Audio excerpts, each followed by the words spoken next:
Welcome to This Week in Sports with DeAngelo Richardson. DeAngelo Richardson is a personal trainer, fitness influencer, and athlete. Not to mention, he has an encyclopedic knowledge of sports. Each week, DeAngelo will break down and explain some of the most intriguing sports stories of the week. From basketball to football, from soccer to hockey, baseball to Formula One, D covers it all. Be in Do You Know Now? I'm Dave Liss, D's sidekick.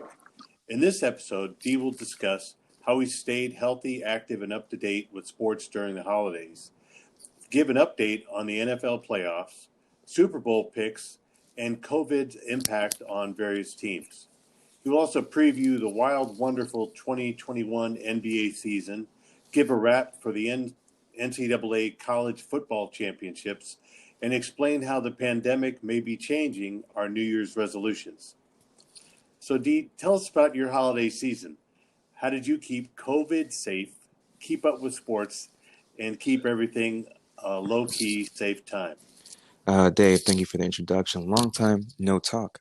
Um, uh, I'm doing well. I did well over COVID. I didn't really do much over the holidays. I follow protocols. I pretty much stay home, or if I'm not home, I go to see my mom. So I went to see my mom on Christmas Day.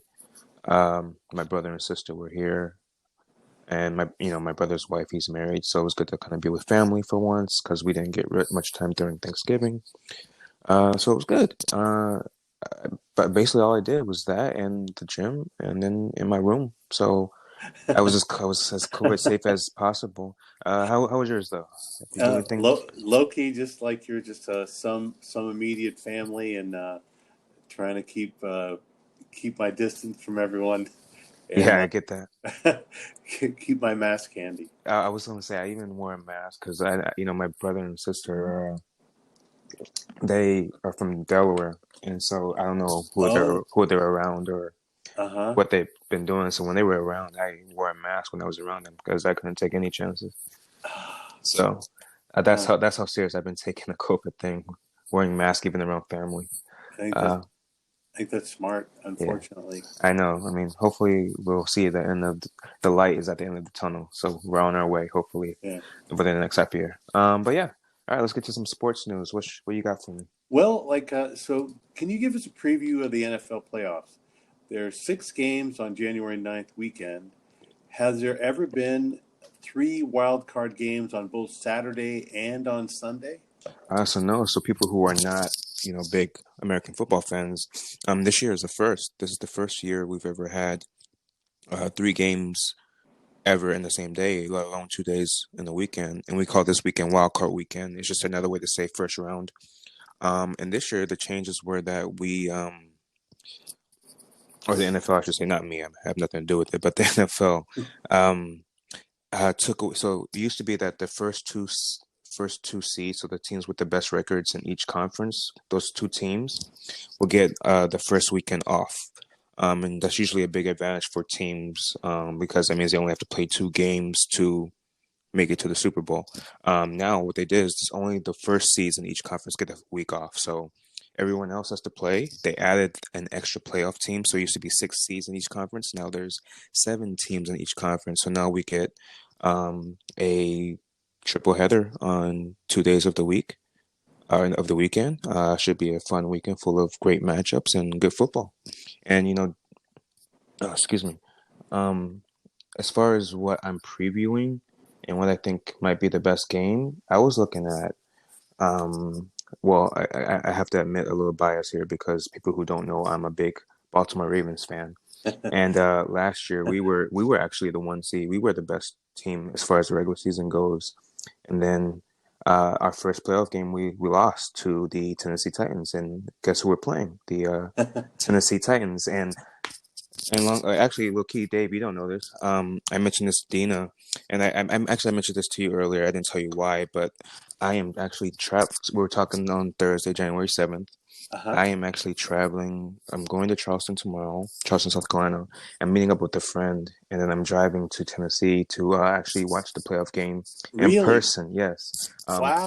Tennessee is allowing 21% capacity for the games, and Take lots of pictures. I don't think I should. I don't want anybody knowing I was there, Huh. in case something comes back. Um, but yeah, the Ravens, they allow like people for one game and then they shut things down. So I never got a chance to go to a game this year, and so I figured this was a great chance to do it. Obviously, I'm going to be safe. I'll be wearing my mask. Our seats are, it's just me and my friend, and our seats are separated by like 5 or 6 other seats in Huh. between. So we have like our own pocket section, so we don't have to worry about being close to people we don't know or anything like that. Got tested to make sure I was negative before I took the trip, so I'm making sure I'm not going in there with anything. So just trying to do my best, but I'm excited to watch that game just because it's a revenge factor. Like I said, they lost to the Titans last year. This is our chance to pay back some revenge. And then the second game I was looking at was the Cleveland Browns and the Pittsburgh Steelers. Um, and I thought this would be probably the best game of the weekend until we got news that COVID has hit the Browns pretty hard. They're gonna be without their head coach, which and NFL is not a huge deal during game days for most teams because all the work the head coach does is before the game, right? Preparation, coming up with game plans, etc. The reason why this is a big deal is that their coach, Kevin Stefanski, is their play caller. So he calls the offensive plays during the game, and he's one of the best there is. And so not having him be able to call plays, get into the rhythm of the game, and maybe see things um, and the only way that he can might affect how well the offense plays. So, and then not to mention they're without a couple of players. A big player on their offense is out, offensive lineman who is one of the best in the game. He's gone, and so that is going to be trouble for the Browns with the Pittsburgh Steelers pass rush. And so I see this game. I thought what was going to be a great game could turn into a little bit of a bummer. So those are the 2 games I was looking at. I will be at the Titans game, but don't repeat that. No, it's a secret just between you and me. Yes, right. No one's listening to this. I mean, have you ever been to a playoff game before? I went to a Or Redskins one. Well, I guess watching the football team now. I went to that one, but I was just taking the atmosphere. It wasn't because I was rooting for anybody. But yeah, when the Washington football team played the Packers a few years ago, I went to that playoff game, and it's a great atmosphere. It's so fun, especially when you don't have like a horse in the race and you're just there to enjoy the environment. It's really great. was that in DC or Yeah, in? yeah, it was here. Um, like has COVID really impacted like uncertainty for the playoffs in Oh, general? well, you know what? Good question.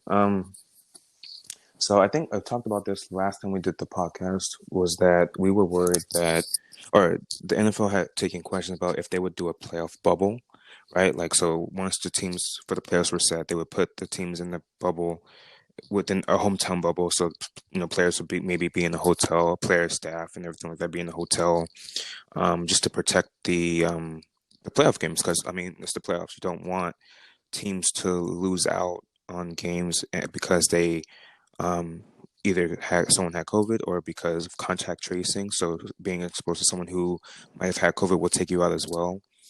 You just don't want that because you want the games to be, we want teams to be at full strength as much as they can be. And so, but I think logistically it just wasn't possible just because of how many people are involved, staff.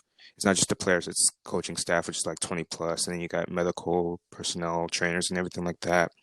And so having that for even 15 teams, 16 teams, would be a lot.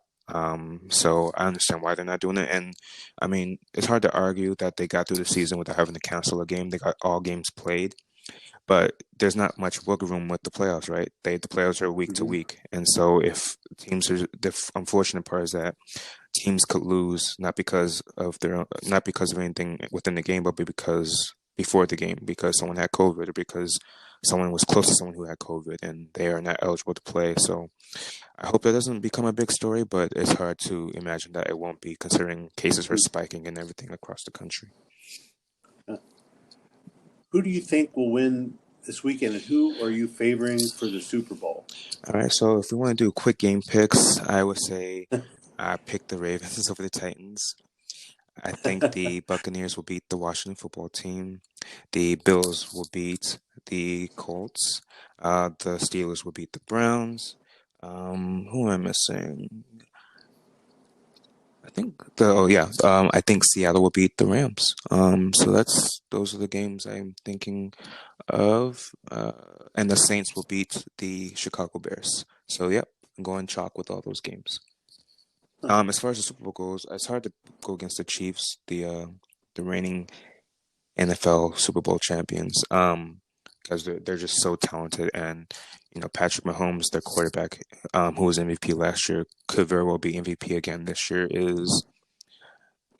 is like talent wise the best quarterback I've ever seen. Just talent wise, he does so many things that I've never seen before, and then their offense, they have so many skill position players that um, are superstars. I just don't see any team beating them.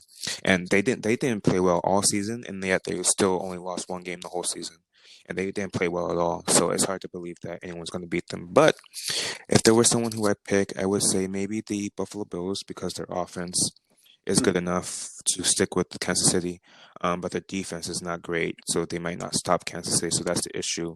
I think the Packers, with Aaron Rodgers playing MVP level as well, and they have great skill position players there, or at least one, and the running back and Aaron Jones, and then Devontae Adams, the wide receiver. I think the Packers could score a bunch on Kansas City, but I don't trust the Packers defense. So it's like a catch-22 because the Chiefs' offense is spectacular. Their defense is mid-level, but not so bad that they can't get a few stops. So I just have trouble thinking that anybody can actually stop the Chiefs and score enough on the Chiefs to beat them. So that's where it comes down to. So I would pick the Chiefs if I had to bet money on it, but I think there should be some good teams they face along the way at least.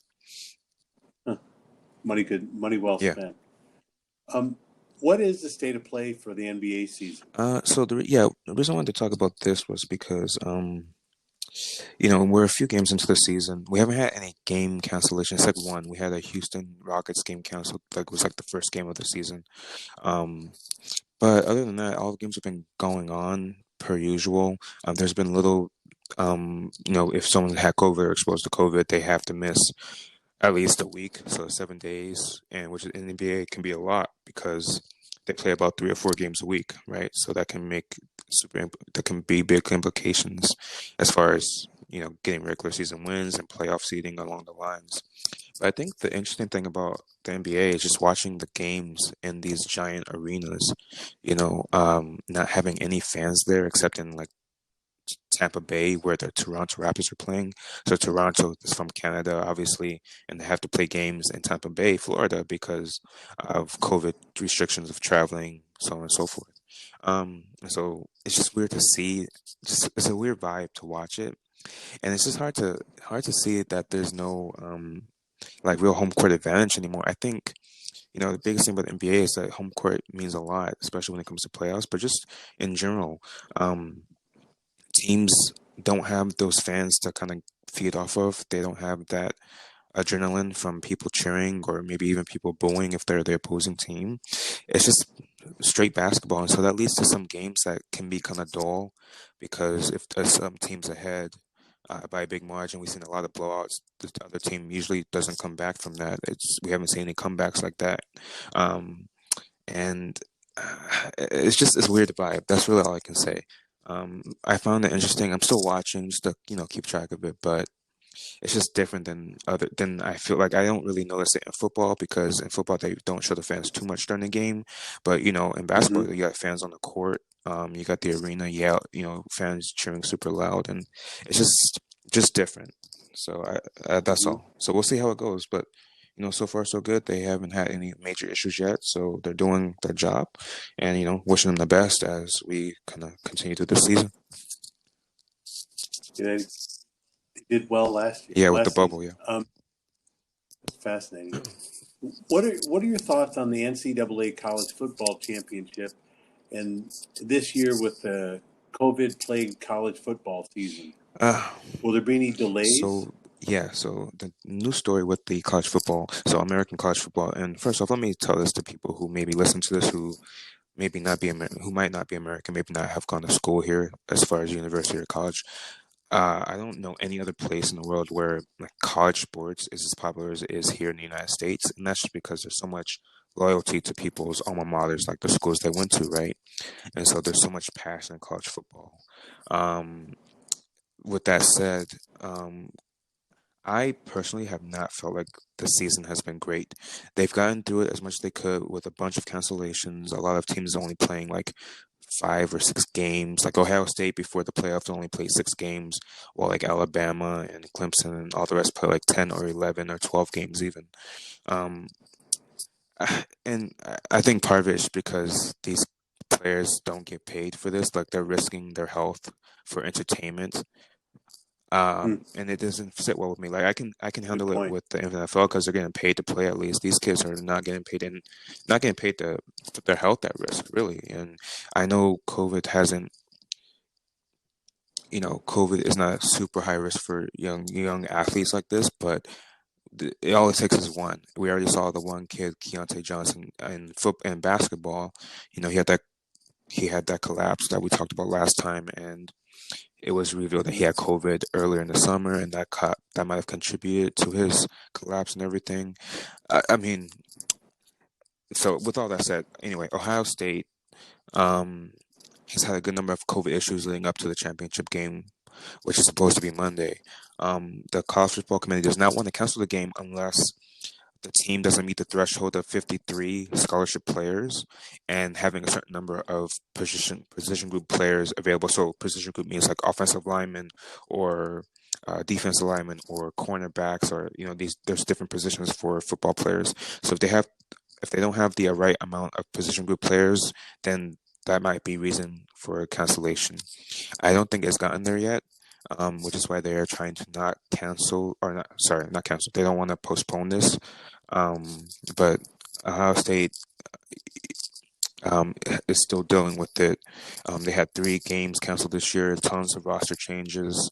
In Ohio, the state is sixth in the U.S. with COVID cases, and so like these kids are exposed on probably a daily basis, or potentially at least. And so I I don't think they're going to cancel it or postpone it because of money that is attributed to that specific day and advertisements, and that's a whole thing. It comes down to money, really, which is why they don't want to postpone it, Hmm. even though I think they should. I guess we'll see what happens if more people test positive, more players, more staff touches positive, then this college football committee might not have any choice. But with their season, or they just want to get the season over with. They want to crown a champion. They want to do it as soon as possible. I think that's why they're still going to play this game January 11th, Monday night. Amazing. Um, how do you think New Year's resolutions will be different this year due to the Yeah, so I pandemic? thought this was an interesting topic because I think most people think of, New Year's fitness resolutions, people going to the gym, finding a gym, etc. But I think that's going to change this year with the pandemic. I think, in a sense, people's fitness resolutions won't be so catered to finding a time for a gym. It'll be more towards like outside running or finding trails or hiking or cycling, things that don't require a gym because people had to deal without one for so long over the summer and they didn't know they didn't have like a plan or routine that they could stick to. I think more people are going to be finding more flexible fitness regimens, uh, more at home workouts. Virtual training has become a big deal, and I don't think that's going away anytime soon. And I think a big thing you will see as well is people taking their mental health just as seriously as they would their physical health. So, a resolution to,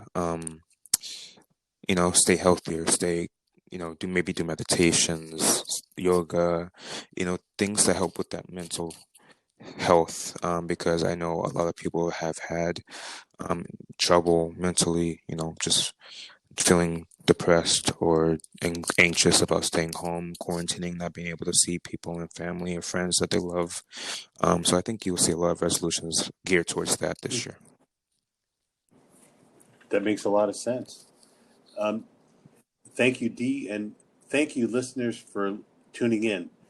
Please contact Dave at davidmliss@gmail.com to let us know what you'd like to learn about for the latest in sports news and for your health and fitness needs.